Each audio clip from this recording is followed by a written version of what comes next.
जय श्री कृष्णा।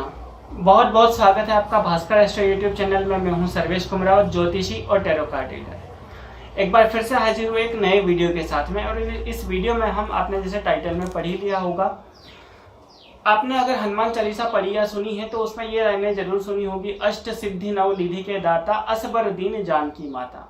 मतलब 8 प्रकार की सिद्धियों को ग्रहण करने वाले और 9 प्रकार की निधियों को ग्रहण करने वाले आप हैं, ऐसा माँ जानकी ने हनुमान जी को वरदान दिया।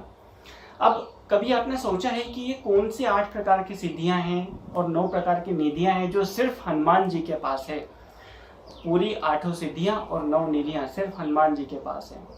इसी बारे में हम इस वीडियो में बात करने वाले हैं।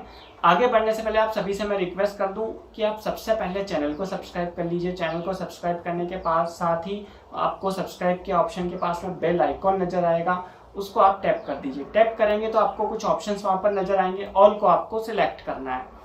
और साथ ही साथ आप वीडियो को जरूर लाइक कीजिएगा। वीडियो को कमेंट करके हमें बताइएगा कि इस वीडियो में जो दी गई जानकारी है वो आपको कैसी लगी। और इस वीडियो की लिंक को आप ज़्यादा से ज़्यादा व्हाट्सएप ग्रुप में शेयर कीजिए, अपने सोशल मीडिया प्लेटफॉर्म्स पर शेयर कर सकते हैं, जिससे बाकी लोगों तक भी ये जानकारी पहुंचे। चलिए बात करते हैं 8 सिद्धियां और 9 निधियां कौन सी है और कब हनुमान जी ने उनका प्रयोग किया था।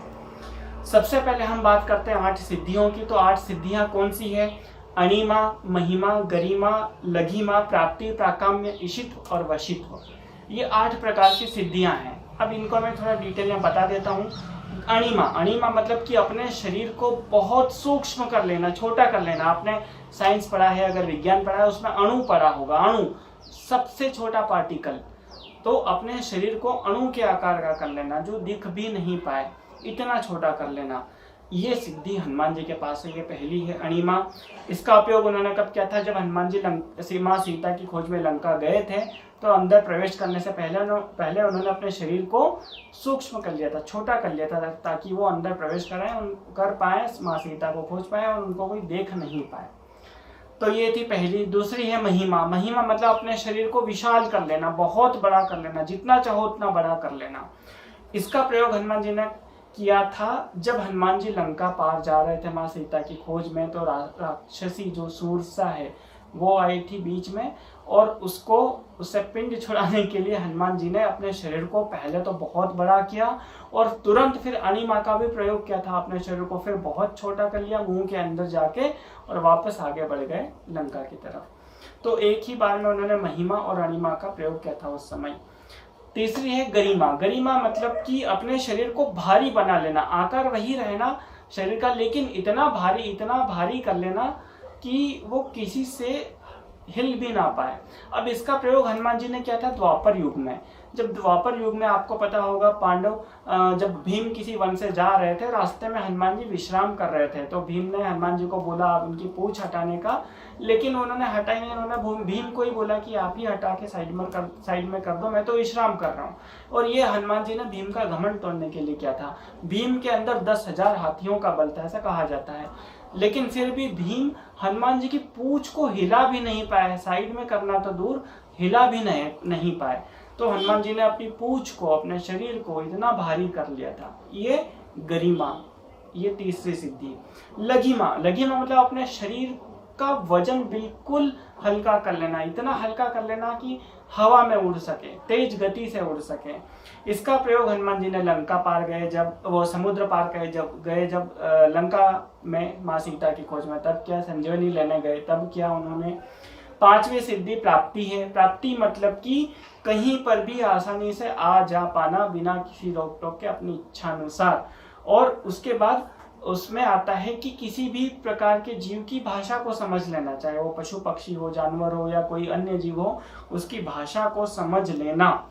इसका प्रयोग हनुमान जी ने कब किया था? इसका प्रयोग हनुमान जी ने किया था जब माँ सीता की खोज में भगवान राम के आदेश पर वो गए थे, तो पशु पक्षियों से बात करके, उनसे आगे की हिंट्स लेकर, जानकारी लेकर, फिर वो समुद्र तक पहुंचे थे और वहां से फिर लंका गए थे।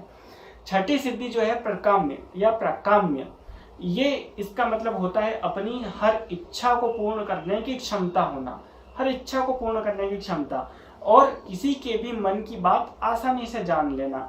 जब राम लक्ष्मण को सुग्रीव ने किष्किंधा पर्वत के आसपास देखा तो उन्होंने हनुमान जी को भेजा था कि ये दोनों नौजवान कौन है और इनका आने का क्या उद्देश्य है, ये पता कीजिए। तब हनुमान जी ब्राह्मण रूप लेकर भगवान राम के सामने गए थे, उनके आने का उद्देश्य उन्होंने जाना था। और प्राकम्य में एक ये भी चीज आती है कि किसी का भी रूप धारण कर लेना, वो ब्राह्मण का रूप धारण करके गए थे। सातवां जो है ईशित्व। ईशित्व मतलब कि स्वयं ईश्वर का स्वरूप या ईश्वर के समान हो जाना, ईश्वर हो जाना। वानर सेना का नेतृत्व हनुमान जी ने किया था और आज कलयुग में हम उसका देखते हैं, उसका सिद्धि का महत्व। हनुमान जी के कई सारे मंदिर हैं, ढेर सारे मंदिर हैं हनुमान जी के, ईश्वर हैं, वो उन्हें पूजा जाता है। आठवीं सिद्धि जो है वो है वशित्व, मतलब किसी को भी अपने वश में कर लेना।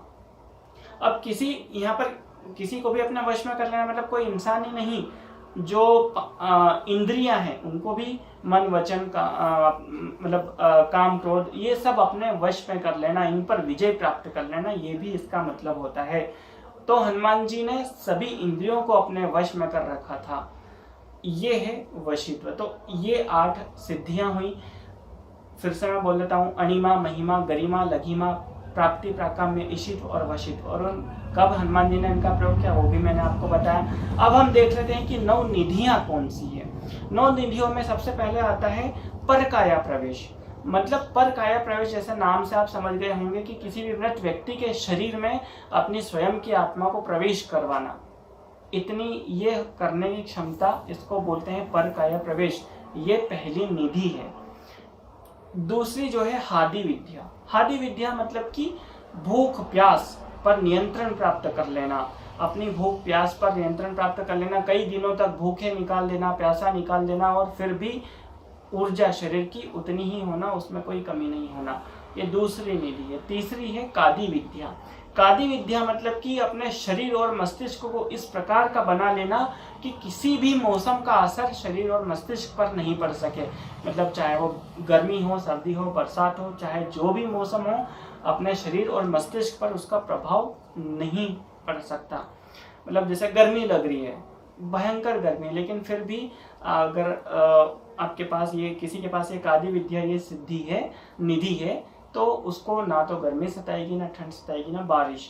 चौथी जो है वो है वायु गमन सिद्धि, मतलब हवा में तैर कर या उड़कर एक से दूसरी जगह जाना। ये हनुमान जी के पास सिद्धि थी। और ये ऐसा नहीं कि बाद में, ये बाल्यकाल से ही थी, तभी तो हनुमान जी उड़कर गए और सूर्य को फल समझकर अपने मुंह में रख लिया था। पांचवी जो है वो है मदलसा सिद्धि, मतलब अपने शरीर के आकार को कम या ज्यादा कर लेना, ये पांचवा। छठा इसमें है कनकधर सिद्धि, मतलब असीमित धन संपदा का स्वामी बन जाना, मालिक बन जाना, ये है कनकधर। सातवां है प्रज्ञ साधना, मतलब कि किसी शिष्य को निर्देशित करना कि वो किसी भी महिला के गर्भ से जन्म ले, इस प्रकार की क्षमता या इस प्रकार की जो प्रोसेस है उसको करवाने की क्षमता रखना, वो होती है प्रज्ञ साधना। आठवां है सूर्य विज्ञान। सूर्य विज्ञान मतलब कि सूर्य की किरणों से किसी भी एक तत्व को किसी दूसरे तत्व में बदल देना, ये होती है सूर्य विज्ञान, ये 8वीं निधि। और 9वीं निधि जो है, 9 निधि, 9 प्रकार की निधियां, तो 9वीं है मृत संजीवनी विद्या, किसी भी मृत व्यक्ति के शरीर, किसी भी मृत व्यक्ति को जीवित कर देना, ये होती है मृत संजीवनी विद्या। तो इस प्रकार ये 9 निधियां हैं, परकाया प्रवेश, हादि विद्या, कादी विद्या, वायुगमन सिद्धि और मदलसा सिद्धि, कनकधर सिद्धि, प्रज्ञ साधना, सूर्य विज्ञान और मृत संजीवनी विद्या। इस प्रकार से ये 8 सिद्धियां और 9 निधियां जो सिर्फ हनुमान जी के पास है। वीडियो में आप कमेंट करके, वीडियो के नीचे कमेंट करके जरूर बताइएगा कि वीडियो आपको कैसा लगा, ये जानकारी आपको कैसी लगी। वीडियो को आप जरूर शेयर कीजिएगा। वीडियो को पूरा देखने के लिए बहुत बहुत धन्यवाद। जय श्री कृष्ण।